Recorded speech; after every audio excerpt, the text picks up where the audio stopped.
I'm James Wedmore, and with 17 years online, I've built my business to over $12 million in sales per year. And this is the first non-business business podcast that shows you how to apply the principles of spirituality, energy, and mindset to grow your business beyond your wildest dreams, all from the inside out. This is the Mind Your Business podcast. All right, here we are. We are in Austin, Texas. We have to tell people how we ended up here, Kate, because it's so fortuitous how we ended up. We are not in the Mind Your Business podcast studio. Clearly. We are not even in Arizona. We have brought our multi-state friendship to my hometown of Austin, Texas, as fate would have it. Yeah. So let's start with how we ended up in these seats. And I will preface this with, we're going to do a very special episode of the Wednesday Weekly Win Mind Your Business podcast, Digital CEO Success Stories, my favorite segment, about Kate Northrup's success story. And Kate is also one of dearest friends and vacation buddies. Yes.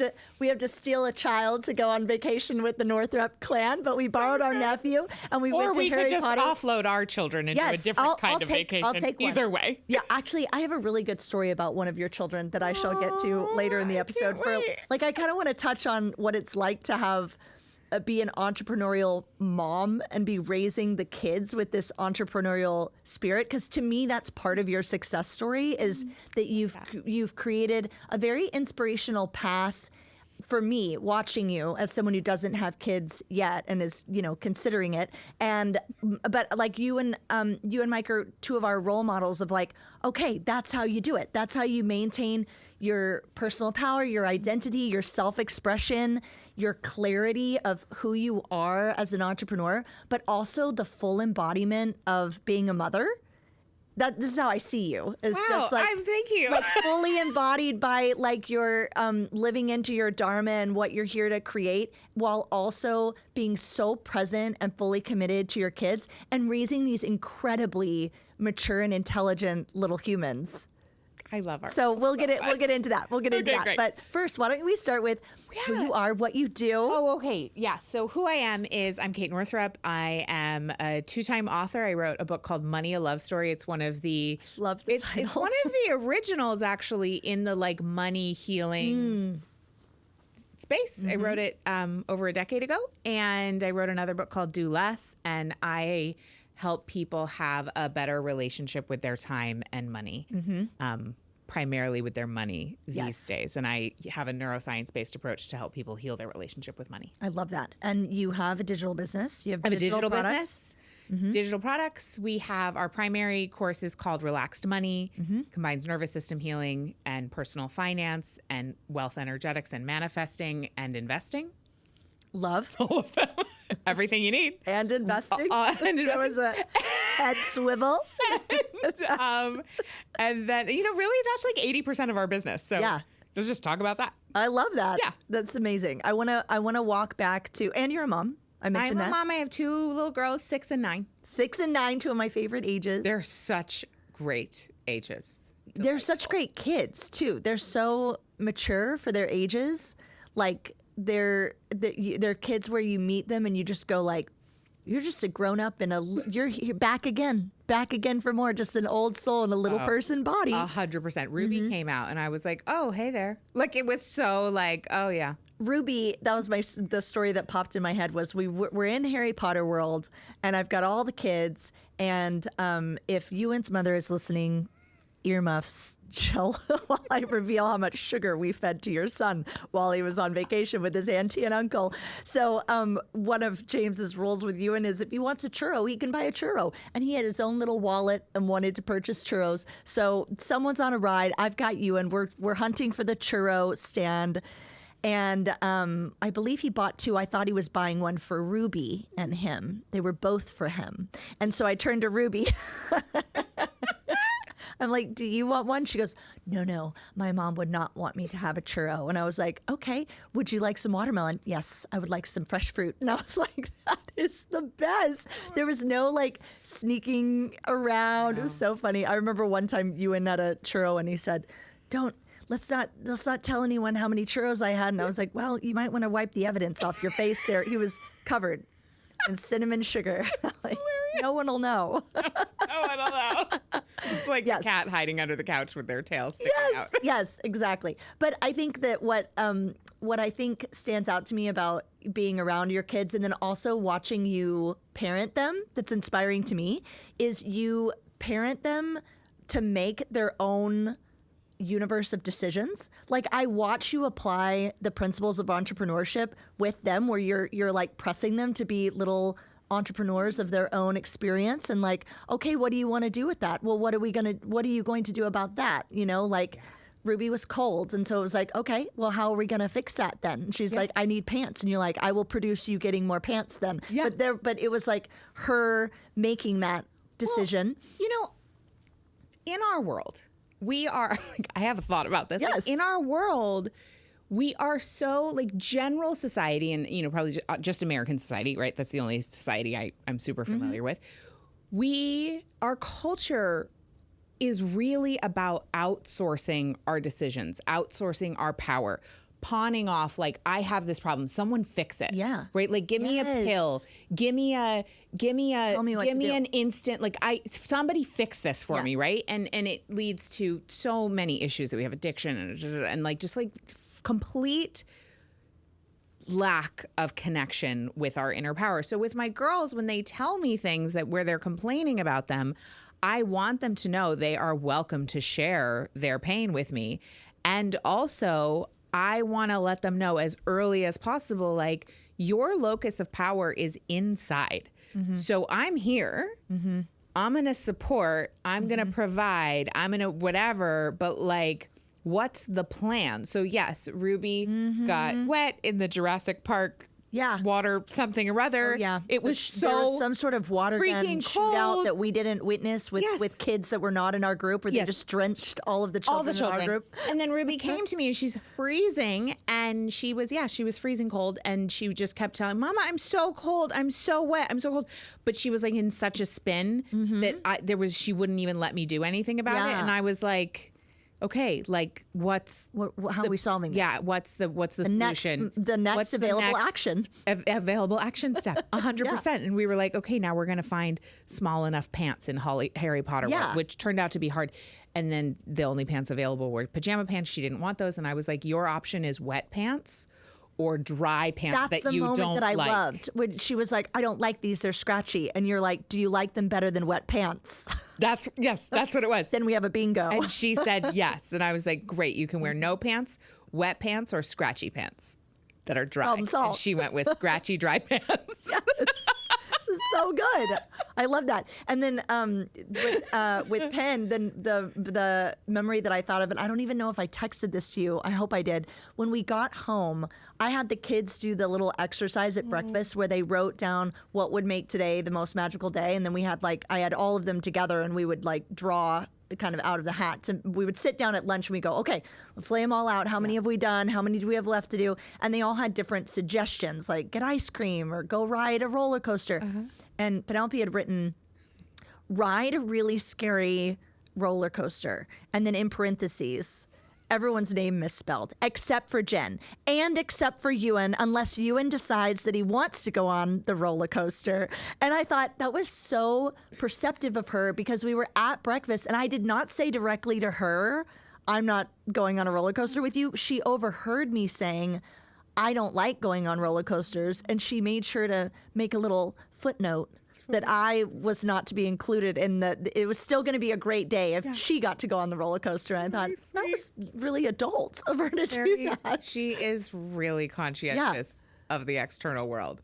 Sometimes to a fault, but we're working on that. She's super externally referenced. Yes. Yeah. Which is super sweet. Yeah. And makes her great at relationships. Yes.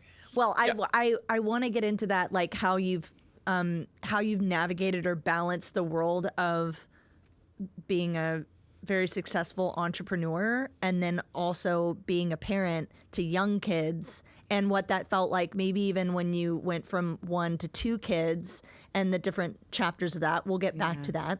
But let's back up to, for people who don't know how you got to where you are now. Sure. Take me back to like the beginning of your digital journey, and then I would love for you to weave in like how and where James's coaching started to play many times into that. Okay. actually, and it's fun. It's fun because I've been at this since 2010. So in 2010, I started a blog, not knowing that had business potential. I just wanted to write about whatever I felt what like were you writing about. You were writing about money?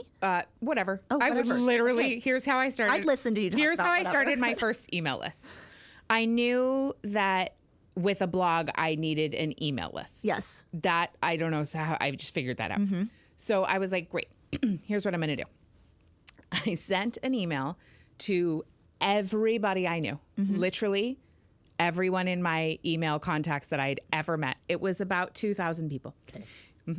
And I BCC'd, so it wasn't spam. Right. Oh, I love that. Right. Okay. Yeah. Very privacy concerns. Important note. Actually, no. You know what? I was BCC. using I was using a software that's not a thing anymore, more called direct mail through Apple. Yes. Okay. I remember that. Long time ago. Uh-huh. So using that, said, okay, great.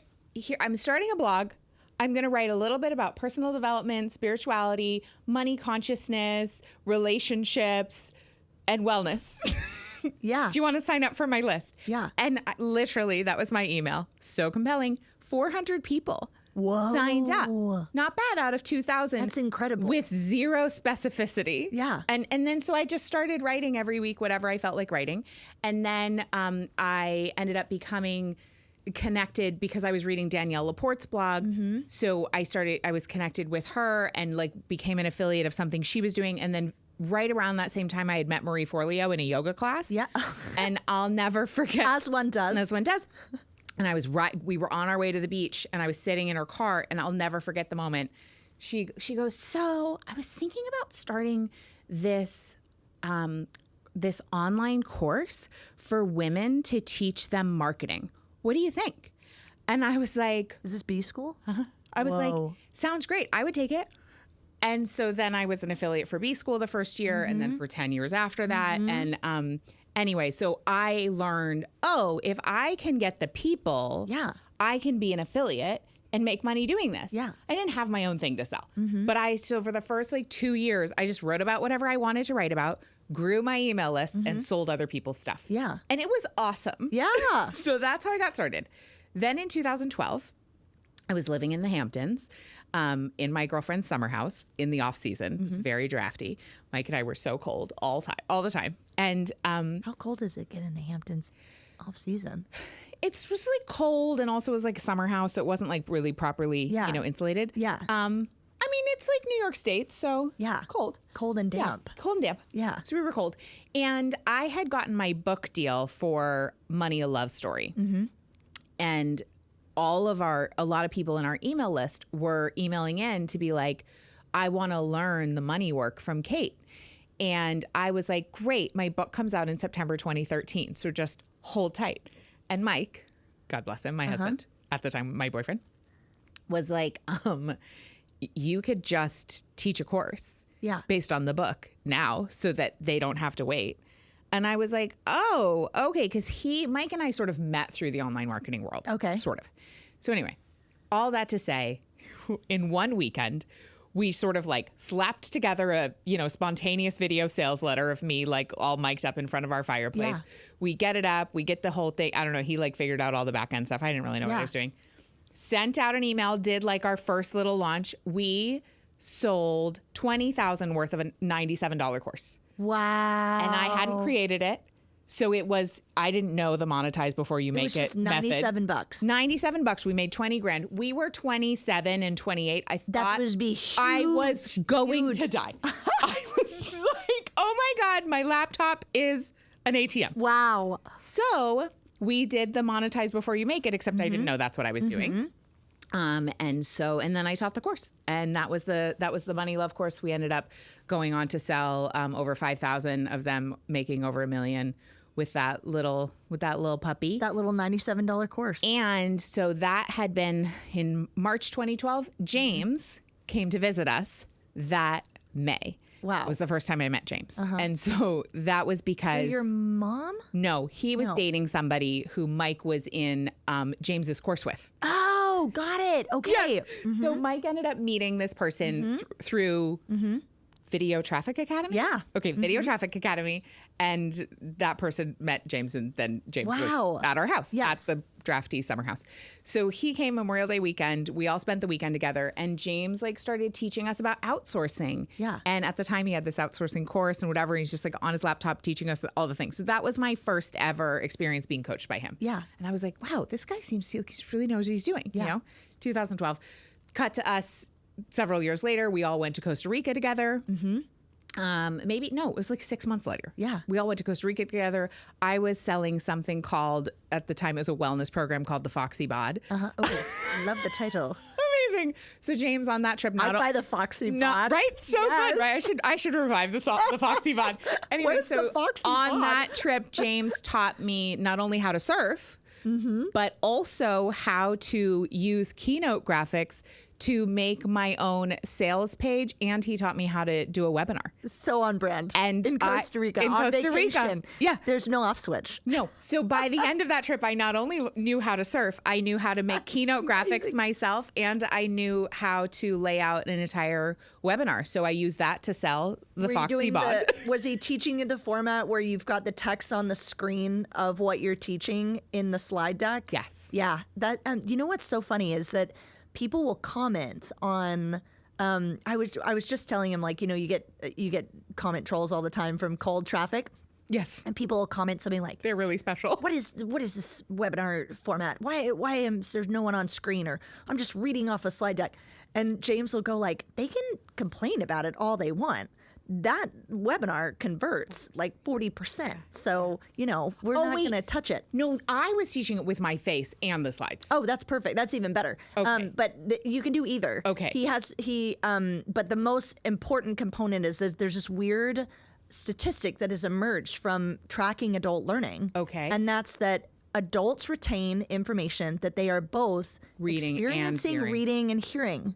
So if they can see you saying it and read it while they're listening to it, Yes. it's going in at a different dimension. And if you're like, oh, I don't really like being on camera, then don't be on camera. Doesn't Just matter. have your slides, say what you, just have your script, read it. And so we have both. Sometimes you can see him delivering it, and then sometimes it's just, you'll hear the audio of him going through the slide deck. And it's incredible that that's still, and he'll say like, I agree with you, those in the comments saying maybe this doesn't look the best, but in entrepreneurship, you go with what works, not what is aesthetically Totally. Are you pleasing. learning or are you not? Yeah. Exactly. Yeah. Okay. So I love that. So that was end of 2012. Yeah. He taught me how to do webinars.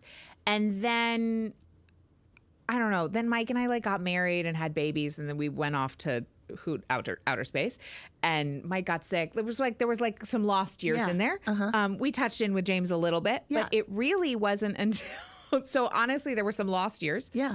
And then he came. You know what? No. There was another time. Oh, this was a big one. It's as all well. coming It's back. all coming It's all back. coming So I had my book launch for Do Less. Yes. It was 2019, and I don't remember why this happened, but James was doing a one-day workshop on my book launch day in LA, and I was launching my book in LA. The synchronicity. So I showed up. Yeah. And he was talking all about the scorecard, which became the digital Yes. CEO dashboard. And it blew my mind because I'm very creative and I'm like super emotions forward. Yeah. And like, it's not usually my first instinct to track a metric. Okay. But I was like, oh, wait, if we had a dashboard like this in my company, we could actually, unbelievable, know what was working and what's not based on more than my intuition. And even though I love my intuition and it's 99% of the time spot on, having an actual tangible 3D thing to be like, this is working, throw this thing out. Yes. Do you know what's so helpful. nice about that? We can circle back. We can circle back to intuition, but when you are really intuitive and you're making business decisions for your team, sometimes that can feel risky and very vulnerable to be with. I'm leaning into what you feel is an intuitive choice, and you have no Data net that you're working with in the 3D realm. But then when you have a dashboard to look at it retroactively, then you have the numbers retroactively saying, oh, wow, Kate's intuition was right. And when you can reproduce that result over and over and over and over, and then you go, okay, we did the thing, here are the numbers, I was right, it made us money, it was successful, then the team can actually lean into your intuition a lot more. So I even think for people who are like, oh, I prefer to be more intuitive with my business decisions, well, you can use the dashboard actually to look back also. Yes, you I don't love have that. like you could if you weren't ready to be using it proactively, which I think is the best way to use it. Yeah. If you weren't ready for that, you could get that dashboard and you could look backwards and just fill it out for like, okay, I'm going to look at 2024 and I'm going to fill out every section of this and then go, which intuitive decisions did I make that were very fruitful for the business? I love that so much. Yeah, that dashboard was a game changer for us. So I went back into our company, and we had just had a very significant reorg right before my book launch. Like, we had fired like 3 people and cut down 3 other people to half time. Yeah. So we were in a time where we really needed to like get super serious about like every single thing needs to get a result. So it was perfect timing. So that was that. I also forgot that I went to, and I was sat in the audience of James's Creative Live. And so he taught You were in that audience? so he taught me how to optimize my YouTube and grow my YouTube channel to launch my book, Money Love Story. Wow. So I launched Money Love Story with huge support from my YouTube channel, thanks to him teaching me how to do all the SEO stuff and whatever. Totally forgot about that.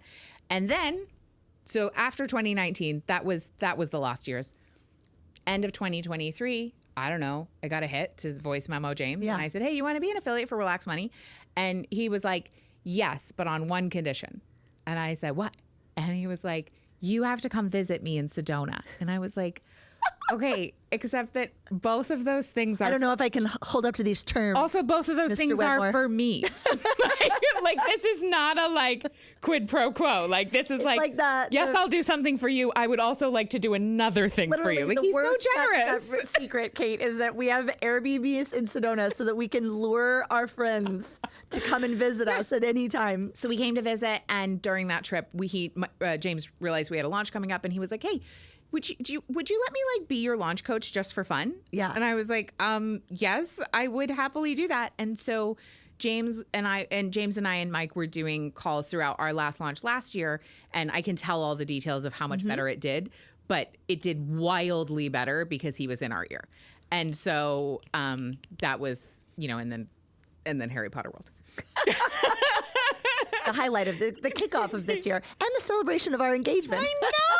We're so excited to be there. So anyway, there's been a lot of James peppered throughout my business journey. I love that. A lot. Yes. Yeah, in key moments. Yes. And he does have such a broad depth of skill because he has cultivated this ability to master something, distill it down, and then be able to pass it off to someone in a way. Such a good teacher. He's a really great teacher of complex systems where he can simplify it and turn it into this step-by-step manual where it's not quite as overwhelming. And people say all the time when they get inside of his digital courses, especially Business by Design, they'll be like, oh my gosh, there was so much here. And he'll go, you're not meant to consume all of this. No. It's a choose your own adventure as you need it video game, and you're not choosing A and B. Ignore B. Just choose A. That applies to you. Go over there and do that. And he happens to run like every single type of digital launch product business. Like we have a physical product, we have digital products, we have a membership, we have a course, we have mastermind. a mastermind. We've got, sometimes he'll do a one-on-one thing like he did with you, and he does all of it, but he has systems for each one. And most digital entrepreneurs are just picking one. Right. But he does have the depth to be able to do like, okay, tell me exactly what you're going to do. And then he knows how to coach that because he's done all of it for so long. Yeah. Yeah. And it was all these little we had already had a 7-figure launch for Relax Money before. Yeah. But we were able to do all these little launch tweaks to dramatically increase the results with the same product, same launch, but just like all the little levers that he helped us pull. Okay, I want to talk about specifically. Great. Oh, yes. Outside. Oh, good. He's fine. Does he know to call the guy when he gets here so that he can get in? I don't know if he does. Should I tell him that? Well, yeah, because it's also super confusing because you would never know, like, oh, this is inside a gym. Would have been helpful information.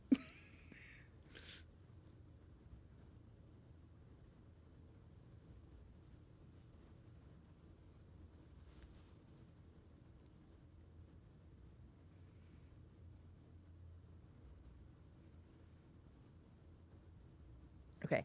And then Oh, I think and then you sent I us think the number, didn't you? Isn't it in our thread? it might be the telephone number. If not, do you want me to text No, I it to got it. James real quick, or you're Got good? it. Okay, great. Yeah. Okay. Okay. And then what were you thinking? Oh, I just wanted to make sure that you knew because I'm only just realizing. I read that and I was like, wow, we've only been recording for 4 minutes, but the accurate time is under ISO record. Just in case you need to keep good. an eye. Okay. I was staring at zero. Just tracking for time and space. It's is it actually been on?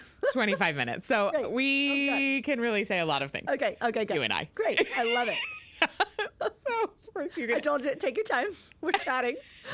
Okay. So, all right, let's get back into it. So, okay, so why don't you tell me about whatever you want to reveal, Sure. but a specific launch enhancement that you made based on his coaching. And I would love to hear if he does do counterintuitive coaching sometimes. If there was a piece of his coaching where you were like, oh, I don't know about that. 100%. Okay. Couple things. But I also, I know, I've known James long enough to know that when, I mean, not 100% of the time, but like when I do what he says, it does tend to work. Right. So I'm like, all right. And also like, he's been at this. He has the receipt. So, Yes. you know, I'm not going to be like, oh, you're wrong. I know Yeah. what I'm doing. Like, I don't have as big of a business as he does. Probably he does, you know, he does know.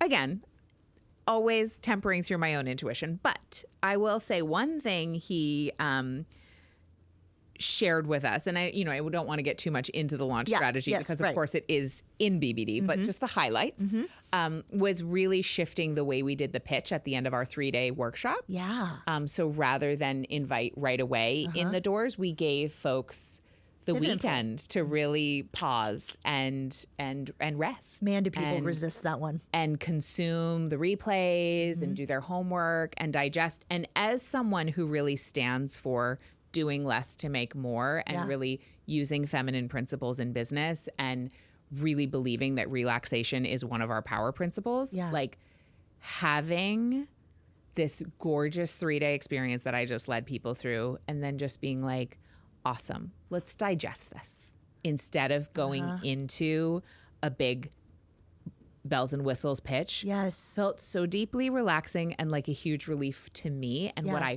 heard from people over and over and over again, because we ended up building a pop-up Facebook group that with over 7,000 people. It was wildly active from the live event.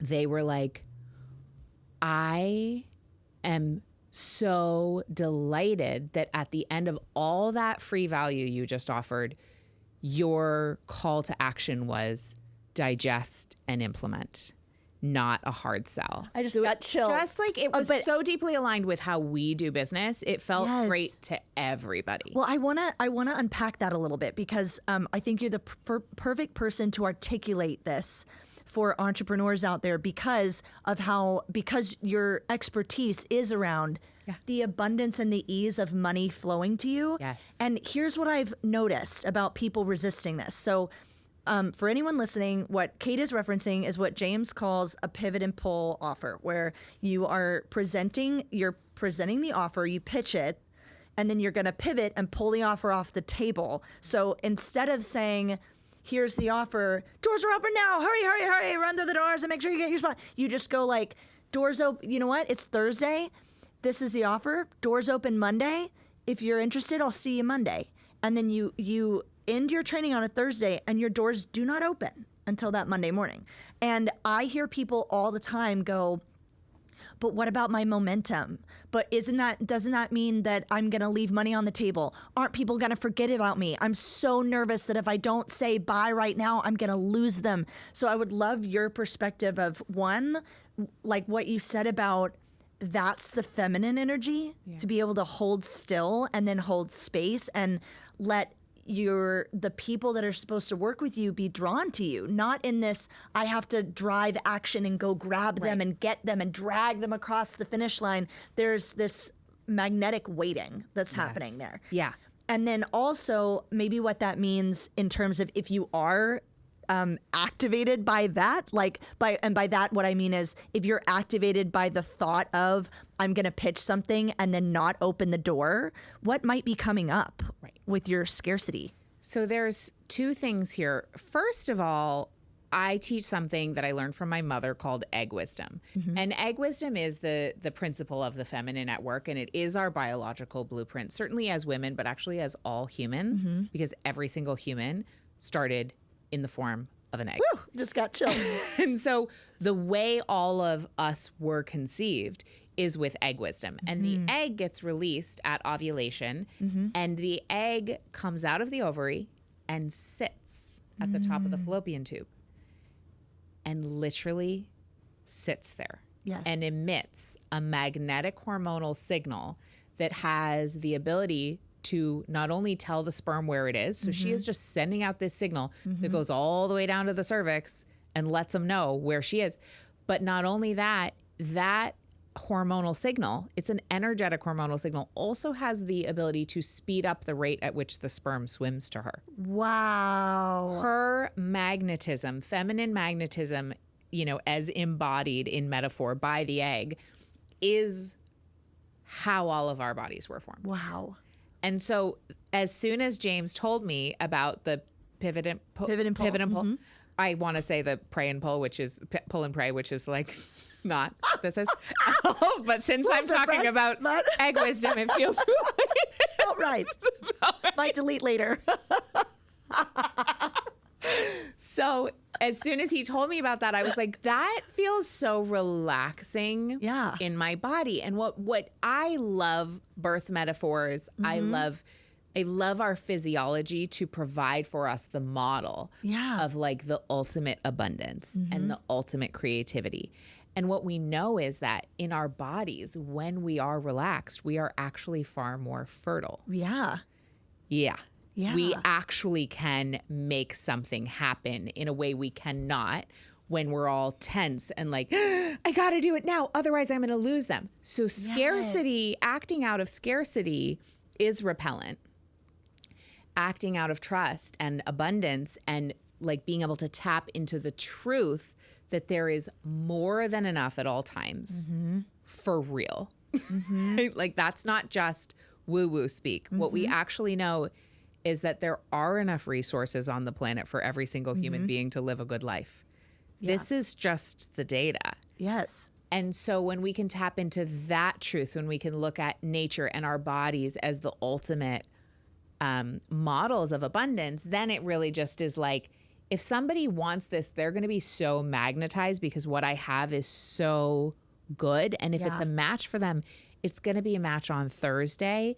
Yes. And they will only have increased their desire for that thing by Monday. We think about dating, right? And this is some people won't like this, but the truth is like when we have to wait, it does increase the desire. And that is egg wisdom. Yes. Yeah.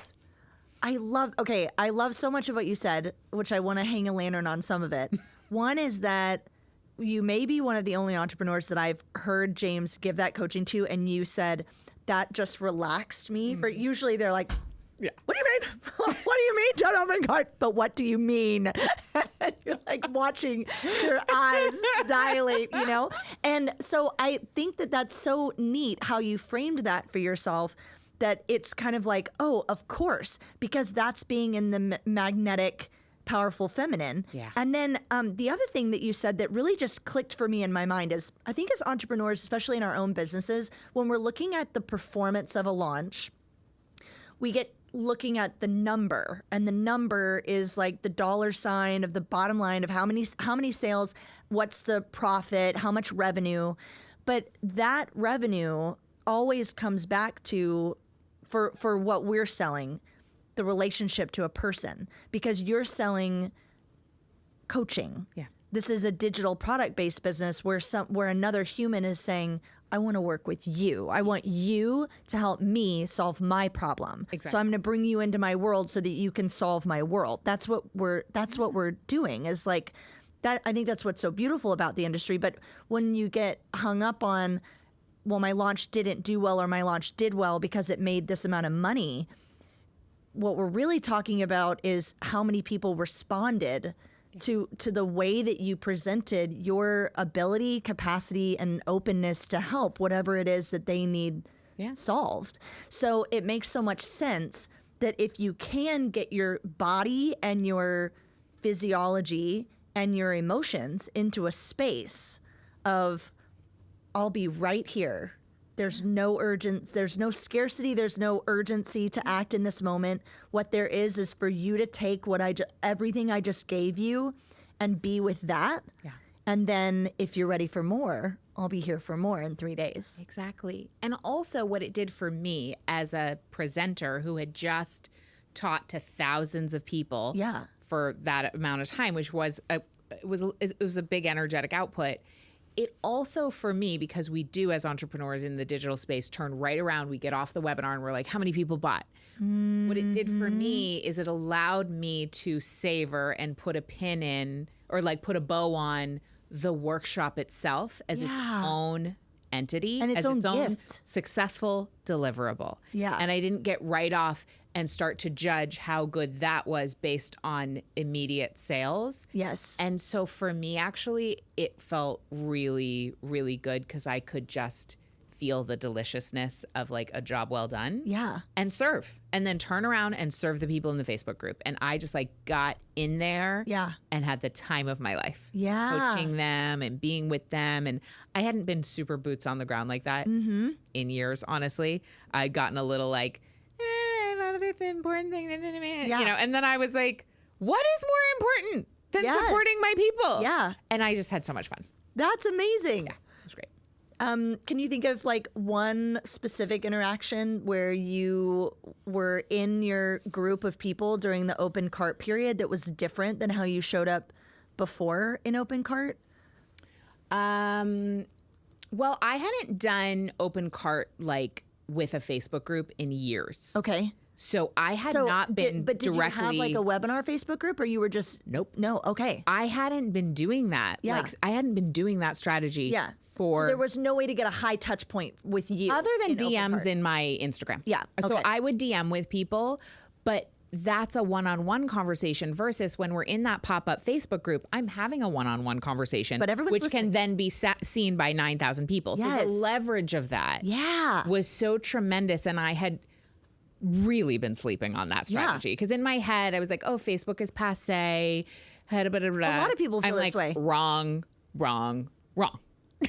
Like that thing killed. Like it was amazing. And people make an argument for, we've considered going off Facebook quite a few times for all there's plenty of reasons. And if you're not on Facebook, no shame in that game. But like one of the things that when we were making we'll do these, you know, well, should we be on Facebook or not? And we'll have these two sides of the argument where James and I will argue both sides with each other. And my side for arguing for it was like, what I love about Facebook is that people can be going about their day doing something else, talking to their cousin about, you know, the cowboy boots they just bought. And then all of a sudden, boom, there's Kate's launch. Yeah. And that's like when you go back to old school advertising. This is why they put commercials in the middle of your favorite program. It's why the highest paid commercial was during the Super Bowl. It's also like if you even take it back before, you know, digital media of any kind or broadcast media of any kind, it's back to like you're literally in the market in your village. Yes. So it's like what James says is like, don't build your lemonade stand in the middle of the woods and be upset that you didn't get sales. You got to build the stand on the side of the road where people are already driving by and they're already thirsty. Yes. So we do once you join the program, our community is somewhere else. But the free event, all the lead up is right there in the marketplace. Yes. But once you buy, you don't have to eat your apples in the marketplace. You can eat them at home. Yeah. Or in a private chateau. Yeah. Love. or wherever with the rest of the apple eaters. Let me see. What are my other? Well, okay. So tell me a little bit about, if you want to share numbers about how this launch performed versus the other ones. Well, what really, I'm a very good student. When somebody tells me to do something, I just freaking do it. So, with our EPL, James was, of course, earnings per lead is the number. And of course, we were tracking conversion rates. We were tracking, top level sales, whatever. But we were not tracking earnings per lead. So our earnings per lead in the previous launch that James had not directly supported us with was $42 a lead. And it went up in this launch to $68 a lead. Whoa. Which was a significant increase. Yeah. Again, same product. Yeah. Same launch style. Yeah. It was just these tweaks. So the pivot and pull was big. The other thing that's not necessarily that James really helped us with from a positioning standpoint was changing the way we gave scholarships. So we used to make scholarships a big part of our front end launch. And we ended up changing the way we do it. I'm not going to get into the specifics of how we do it, but we ended up being able to give twice as many scholarships. Wow. While really shifting it and taking it out of our front end in a different way. And it was really powerful because we were able to serve way more people who needed it. Yeah. Those scholarship winners have gotten incredible results, whereas our previous scholarship winners, many of them would fall off the face of the planet and never actually do the program. So now we're doubling scholarships. That is cool. Increasing the number of people who are actually doing the work, who receive the scholarships. And from a front end positioning perspective, not having that be this huge part of our launch really shifted the focus to, hey, you have a problem. This is the program. Here's the investment. So it wasn't before we had been adding static to the line. Yeah. Yeah. So did that involve being a little bit more private about the way that you presented and then qualifying people who, yes. Isn't that interesting? Because I think people sometimes hear oh, well, if you're not going to be upfront that you do have a scholarship, then that means you're not giving it to as many people. And it's no, not necessarily. Giving it to twice as many people. Wow. Yeah, that's really cool. Yeah. I love talking to you about this too, because there is a stigma in the digital entrepreneur space where people will say, oh, I thought business by design was just for beginners. If you only, I know, well, your face. I am the not. Next time I am someone not new, folks. Ask me that. I'm gonna just hear this meme of Kate Northrup. Going, No. It's actually there's a lot of yes, of course it's great for beginners. I wish I had it when I was a beginner. I would have saved myself a hell of a lot of time. Well, yeah, James says it's he scratched his own itch. It's what he wished he would have had. Would have been helpful, James, back in 2012 when I met you. However, as a non-beginner, there's a lot of stuff in there that's pretty advanced, and I'm very advanced. Let me bring this right to the team. We just pop it right in our project management software, and we're okay, great. This is the process we're following. This is how you do it. Done. Yeah, and that's the beauty of it. I think is that like you said in the beginning that James has outpaced a lot of people in this market to where there's few people who show up and they have a bigger business than him. Yeah. And so in that regard, he keeps adapting BBD every year.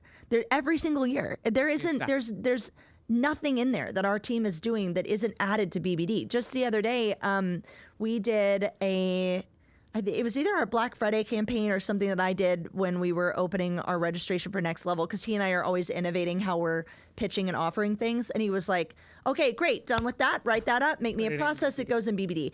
And so it's always this living, growing, evolving thing. And so to me, when someone says oh, I thought BBD was for beginners, I'm like, no, it's if you're a beginner, you absolutely need it. Yeah. Because otherwise you could be spinning your wheels with nothing to show for it for years. But if it's actually the most fun people to coach are the people like you who are coming in already at 7 figures, and you go, make these 5 tiny tweaks, and then you just see the results go. Oh my God. Insane. Yeah. So it took an already 7-figure launch into nearly a multi-7-figure launch. And wow. That was really significant. We were able to bring on 3 full-time hires this year, new people. We were able to really do. You were able to take the kids to Harry Potter World. Uncle James. Totally. I mean, that was amazing. And just, really I have a really beautiful life. And I mean, I love expansion. However, at this stage of the game, it's really about like, okay, great. How can we use this extra revenue to like create livelihoods for more people and also scale what we're doing to reach more people? Yeah, absolutely. Let's see. Is that anything else? Is he moving around out there? I heard the door open. James called. Hold on, let me call him back. I'm like, we're recording, but I think maybe he found his way up here. Great.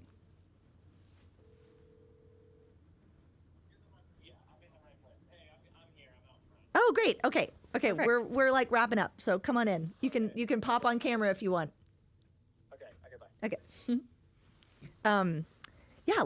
Okay. What else? We just didn't tell the synchronistic story about why we're here.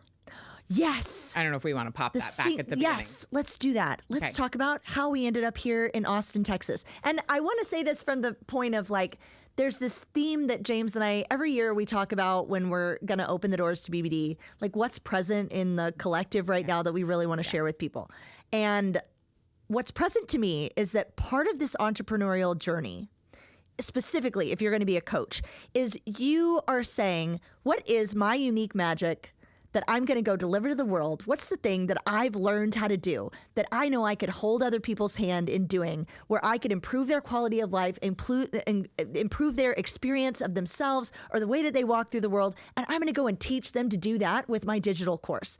So if you're doing that, if you're someone who is called to do that, that means that you're stepping into the alignment of your dharma, of like, my unique expression on the planet is going to ripple and affect other people in such a way that they light up. Yeah. Like, I love that expression, the world needs people who have come on fire, because if I'm on fire, then I can light you on fire, and I light you up, and then we all light up the world.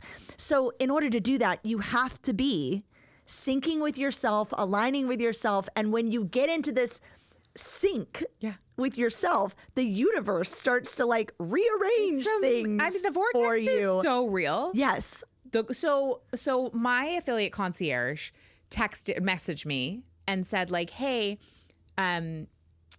you should see if James will, you should see if James will have you on his podcast. And I was like, I responded and I was like, I was just on, I was on this podcast a year and a half ago, and blah, blah, blah, blah, blah, my own stuff. Reason. And then she's like, okay, fine. 12 hours later, Jenny texts and is like, hey, let's do a podcast swap. Same because day. we're That's both supporting crazy. each other's launches. Like, it was less than 12 hours later. And I was like, so I messaged Lauren and I was like, okay, A, you're psychic.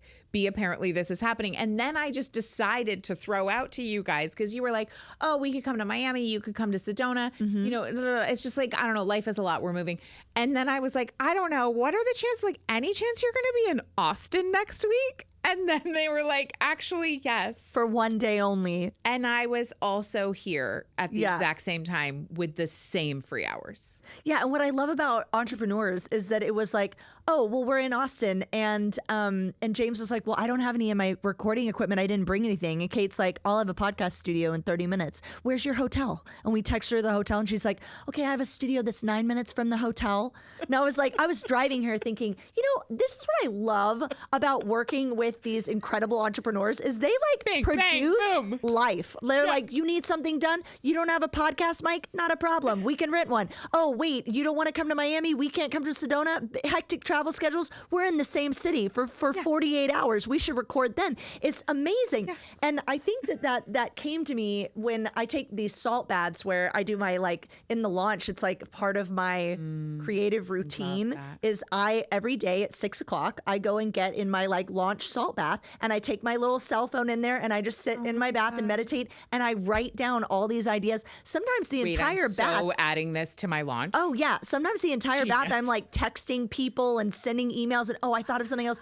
And that was one of those times where I was just like, what's next right now? And then I went, Kate, I came to you and I went, launch James, I have a great idea. We need to do an episode with Kate, and I want to specifically talk about her results and BBD and how she's leveraged your coaching. But then I also want to do an episode so that we could support her launch. And then you were like a yes for that. And I didn't know that the universe was tapping me on my shoulder going, Kate just said no. Kate just said no. She got in her stuff. You need to She so got in her stuff. Yeah. Right? So good. Isn't that crazy? Like, please help Kate move past her bullshit. That's what I mean. That's what I mean. For people, there's someone already in their bullshit right now. Right now, they're in their bullshit. And if some way you stumbled onto this episode, might that be here's your sign, whoever's listening, that like you know, there's reasons all day long, but when you start to step up and go, I am declaring that I am standing in my power and uniqueness and magic in the world to go and deliver that to other people. And when I do that, when I take action, the universe is going to provide more action. Yes. And there's magic in the action. You have to take an action. Then it's like that scene in Indiana Jones. James and I have the recreation of the tablet in Indiana Jones where he finds the Holy Grail tablet where they're stepping out. It's like a picture of like a pharaoh or something, and he's reaching for the grail. And I'm like, that's our metaphor for life, is you take the step and then that ledge leading you to the grail appears. Yeah. And Indy has that moment of like this is a moment of faith, and I have to have absolute faith that I'm going to step out into the void, into the nothingness, and then there's the next step. Yes. And so this is your sign that if you're like listening, going, what will I do with my launch? Should I launch my digital product? What will I do next? You take the next available step, which might be reaching out to Kate. Yeah. Or, or sending, like for watching me, the rise. This is not dissimilar. The whole even reason that we ended up in Sedona and James ended up making that offer to coach us, and that I'm even here right now, is because I was standing randomly in this summer rental in Kennebunkport, Maine, like picking up my kids' toys. and James popped into my head. And I really had not talked to him in a long time. Yeah. And I just was like, I'm going to reach out. Yes. So here we are. But then you took an action on that. And I did it right away. Sometimes we tend to like swat away these nudges from the universe because you think like, oh, I don't know why. Like if I would have been like, oh no, I'm not going to text Kate. I don't want to bother her. She's really, really busy right now. And it's ridiculous. We just made them go to Harry Potter World with us. The suffering. Torture.